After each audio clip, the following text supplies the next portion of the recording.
Last time on True Magnum TV. But I've never had a bear actually take the meat and cache it like this on me. This is the first time for me. Interesting, he slows it down with the snare first and fish off the traditional black powder firearm of some sort, fire gun they call it. It's 2-shooter bulls there, so that's option number one, is those two guys.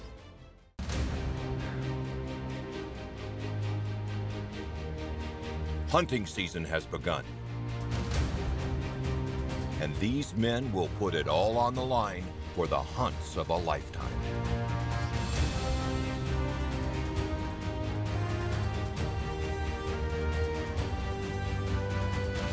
This is True Magnum TV. True Magnum TV is proudly presented by Zeiss. After hearing news of the Super Cub being unable to fly due to weather, the team quickly packs up the essentials for a spike camp to meet James's special guest halfway. Making the 2-day horseback ride all in one would be far too strenuous and dangerous for James's guest, especially in the unpredictable weather British Columbia has been seeing this season. All right, see you in a few, hopefully. Yes. You guys will be back before we even know it. While hunting in such remote places, the safety of all team members must always be top priority, especially when dangerously fluctuating weather is a reality. Outfitting in this hard country is tough. It's like constantly reconfiguring a puzzle. Not a 100-piecer either. Like one of those 5,000-piece puzzles that most people look at and don't even know where to start to get the first 2 pieces together. When the Super Cub couldn't come in, Leif and Kelly quickly formulated a B plan to get him in here on time, mobilized an army, and now it's just all hands on deck so that when he rides in a couple hours, we've got a warm fire, place to sleep and rest, way to cook some grub. He doesn't show up and become the center of attention, but people gravitate to him just because he's solid, balanced, and genuine. He's never been on a guided hunt in North America, so I decided to choose Stone Mountain because I know he'll appreciate that they appreciate that it isn't just about going out and getting a critter. They do that easy, that's second nature. For him, it's not gonna be about the size of the moose, it's gonna be about the whole overall experience. And this is the best place in the world that I know of to go moose hunting and have all of the things he'll appreciate, namely the people. The guys here are like hunting with hunting buddies. That's gonna be really important to him.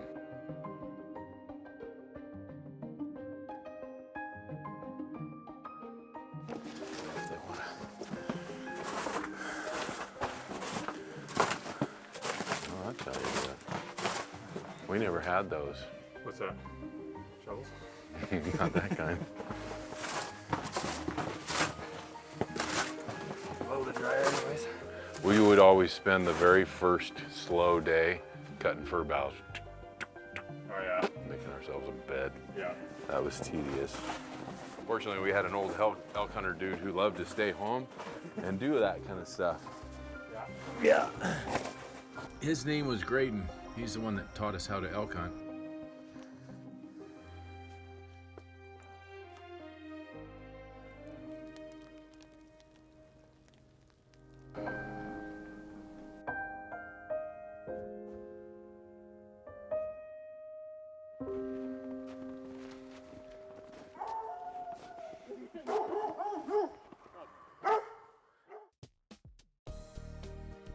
True Magnum TV is brought to you by SnapSafe, security everywhere you want it.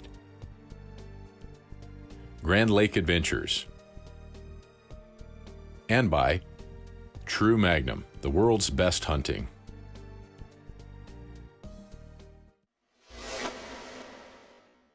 Back in Myanmar, obstacles continue for Beau and Renault when arriving for a scheduled no-camera meeting with the Minister of Forests.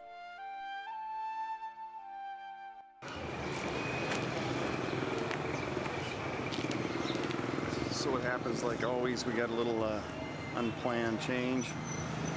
Director actually had to go to Yangon this morning. That's why we couldn't get a hold of him. Some emergency required him down in Yangon, so we're going to try to see the assistant director at 2:30, but that's pretty unlikely that things are going to unfold here on this trip now. So the whole thing unravels in a short while. But he'll stay here. I'll have to go and get back to what I'm supposed to do. But we'll see. We'll know more at 2:30.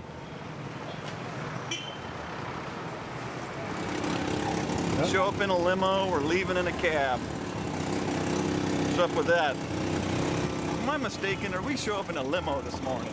I heard that somewhere. Go grab a bite, see the festivals going on, and wait. Not very encouraging today. Even though this is a big setback, Beau and Renaud keep at it. What kind of animal? Hey, un petit porc-épic. Elephant skin. Elephant skin. What does this help you with? This is just for a kind of good luck. souvenir. No. Not good luck? Tiger. Not good luck? Bad luck. Oh, I don't want to touch it. Yeah. Make Renaud handle it. You got to tell me if bad luck, make Renaud look. Thank you. Thank you.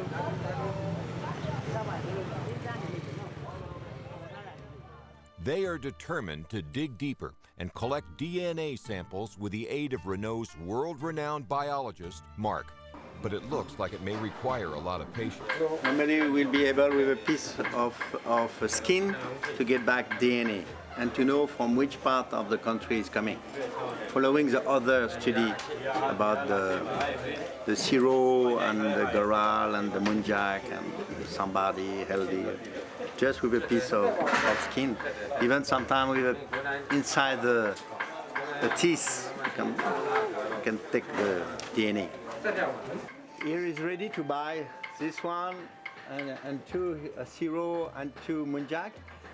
But he wants, if they accept, if we can get a small piece of the lizard in every place to make a study, DNA study, you know? Oh yeah. To know from, because this one is quite black, some of them are quite red. Yeah. And probably the red Siro is coming from Nagaland, Arakan Mountains. And the black ones coming more to the east. But we need to know scientifically. You understand? Yeah, so it will be very interesting for us to get a very small piece of lizard. For DNA. Yeah, for DNA. Okay. Okay, for everyone. If we buy two, be okay to... They will accept? They will let us take a small piece? Maybe. This big, huh? The foreigner's unusual request for DNA sample tissue has understandably left the market employee needing help to negotiate a deal. But these are critical specimens, so the men will wait. In British Columbia, James's long-awaited special guest has arrived.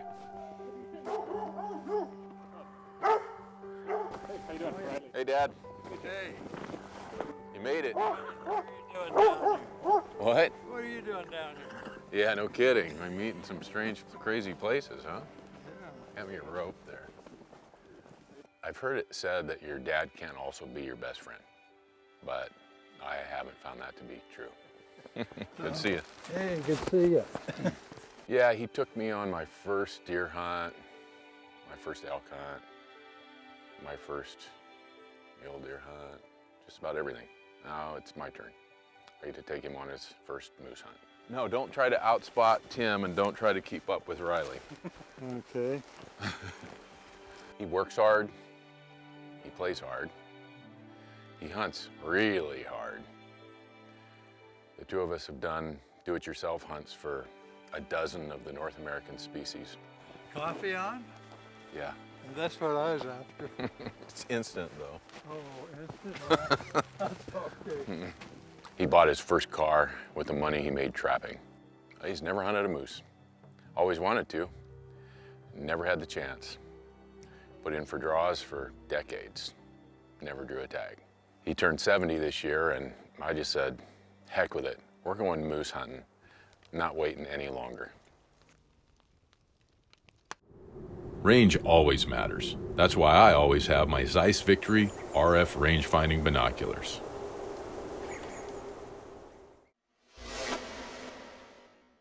Back in Myanmar, Bo is still working on a deal for DNA samples.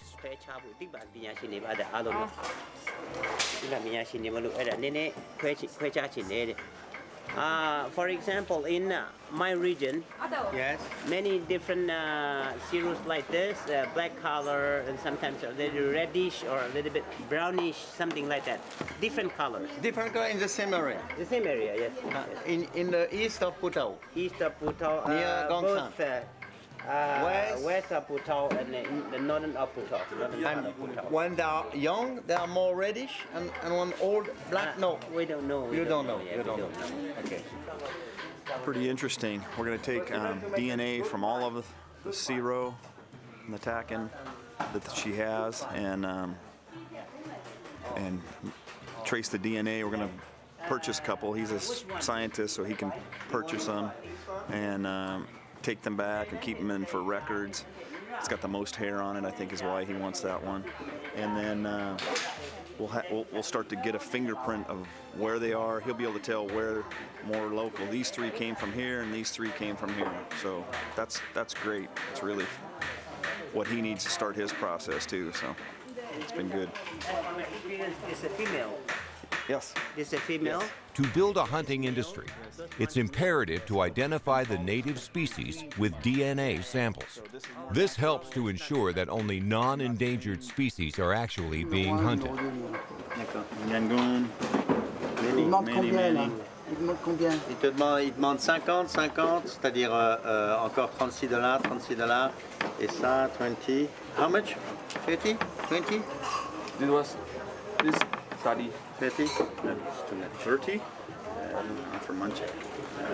We're getting, he's getting beat up on trying to purchase these things. It's a little bit, they know you, big value, big interest to it, so that's what ends up happening. You show too much interest, any negotiation, and that's the most expensive thing he has. So we'd be better off to ignore him and then walk over. Okay, we don't want to buy the deer, but we'll buy these little short things, and that would have been a better negotiation ploy, I think. But that's all right. I think we'll end up getting them no matter what, and then help the science piece of it. Getting the shop owner involved in the negotiations has turned out really well. For the shop owner,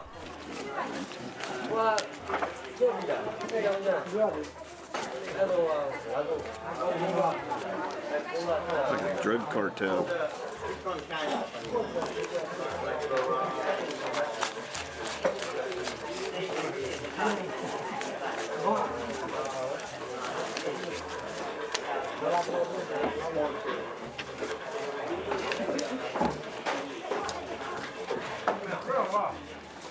He only took the zero? Only the zero, or? It's correct. Correct? No, No, that's okay. Break it. No, the quality of the skin. Of all the other ones? Yes. Okay. Need help? Take a picture, photo, the numero, everything? Assistant, you? Yeah, I need to be assistant. Learn my new job. even though the hunting program experienced an administrative setback today, these specimens were a critical find for the mission of setting up a proper hunting program in Myanmar. Hopes are lifted. Overall, a positive result. I was going to say cross between Siro and Oki. So start into the scientific part. We got 20 good samples. We got Siro, hog deer, Samba, Takin, Gower. So five species and 20 samples, mostly Siro. But that's great. It's a good start. With only 2 days left in the trip, the species collection is completed. The outcome of this hunting program will now hinge on a plane trip to meet the Assistant Administrator of Forests. True Magnum TV is proudly presented by Zeiss, Prairie King Ranch, Alberta Parkland Waterfowl Professionals, and by Deltona Outfitters.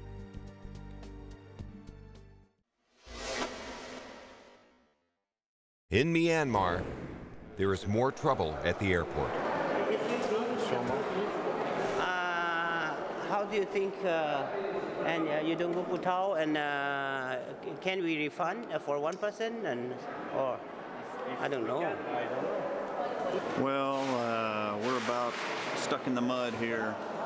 They cannot guarantee me a seat coming back for quite some time, 8 days maybe or something like that. So that's too risky. I got other things. If I miss that, then I'll change my international flight.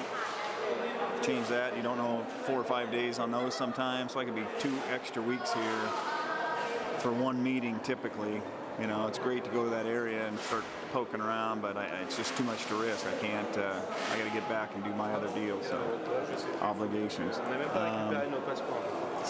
where we're at. Now we got to see if we can get out of here back the other way. Once again, we see that the business of outfitting isn't easy. In addition to setting up new areas for conservation hunting, Bo has clients back home that he has made commitments to. He'll have to return another day. I bought 2 tickets. I bought 2 tickets now going to Putao and not used either of them. That's crazy, huh?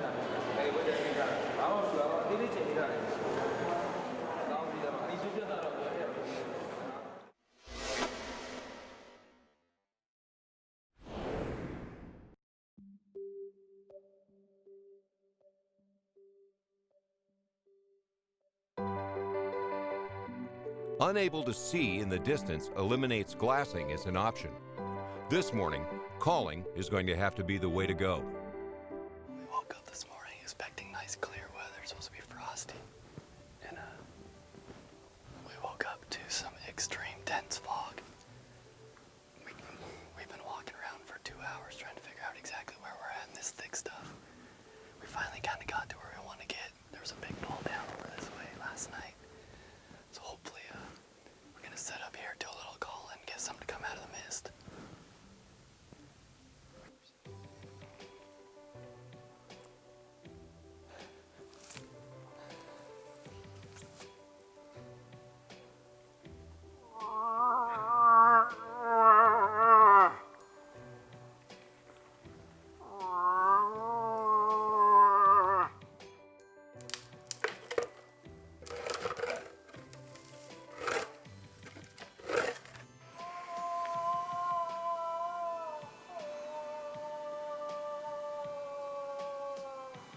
That was a good call, Daniel. Yeah. That was an awesome call. As soon as it gets in the mood now. You sound a little sweeter next time, though. Just a little sweeter. Finally, as the fog rises, the team can glass what they had been calling into all morning.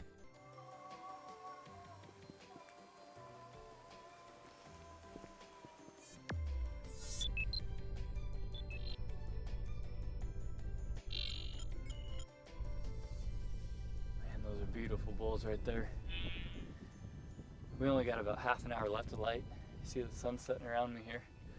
We're gonna put these 2 bulls to bed, and if we can't call one in, we'll put a stock on one for sure.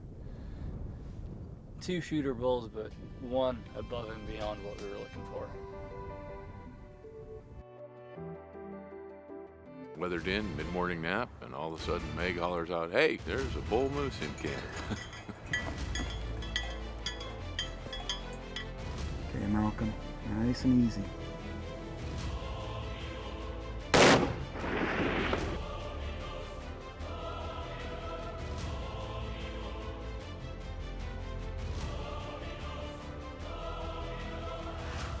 I'm sure you can hear my heartbeat, that's what it was.